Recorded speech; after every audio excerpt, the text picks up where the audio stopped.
आज मैं आपके सामने एक बहुत अहम मौजू पर बात करना चाहता हूँ। आमतौर पर उस मौजू पर बहुत ज्यादा खुल करके बात नहीं करता।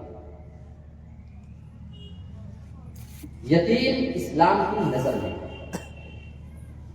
आज मेरी तकरीर का यही मौजू है। अल्लाह रब्बुल आलमीन ने इस दुनिया में हर इंसान को एक इंसान से जोड़ा हुआ है। किसी न किसी एतबार से हर इंसान का ताल्लुक एक दूसरे से होता है। कोई मालिक है तो कोई मजदूर है, कोई हाकिम है तो कोई प्रजा है, कोई महकूम है, कोई अमीर है तो कोई गरीब है। इस एतबार से अल्लाह रब्बुल आलमीन ने हर इंसान को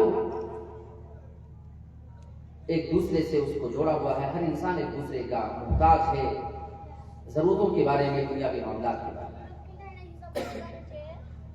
और मैं आपको ये बताऊं कि मिजाज के फर्क के इंसान के अंदर जो होता है, जो इंसान का मिजाज होता है, उसके एतबार से भी इंसान के अंदर फर्क होता है। बहुत सारे लोगों को अल्लाह रब्बुल आलमीन ने नरम दिल बनाया होता है। वो दिल के बड़े नरम होते हैं और ये दिल की नरमी हर आदमी के हासिल नहीं हो सकती। दिल की नरमी ये अल्लाह रब्बुल आलमीन का एक बहुत बड़ा फजल है।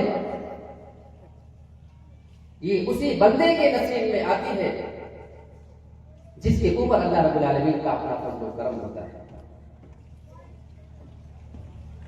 और दिल की सख्ती जो होती है, जो कठोर दिल के लोग हुआ करते हैं, ये अल्लाह की जानिब से एक वबा है, एक मुसीबत है। एक अच्छा और नेक इंसान कभी दिल का सख्त नहीं हो सकता इंसान के लिए। आज हम अगर उस एक तबके के बारे में बात करें जिसको हम और आप यतीम कहते हैं, तो यतीमों के ऊपर हर समाज में जुल्म होता है।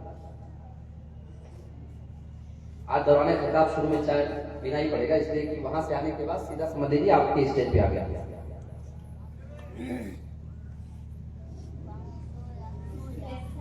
क्या यतीम होना कोई ऐब की बात है?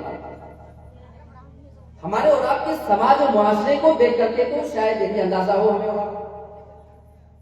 अगर हमारे समाज में कोई यतीम बच्चा है तो वो हमारी नजर में गिरा हुआ है। अगर कोई यतीम बच्चा है तो वो हमारी नजर में हकीर है, वो हमारी नजर में कमतर है। तो क्या यतीम होना ये कोई ऐब की बात है, कोई कमी और नक्स की बात है?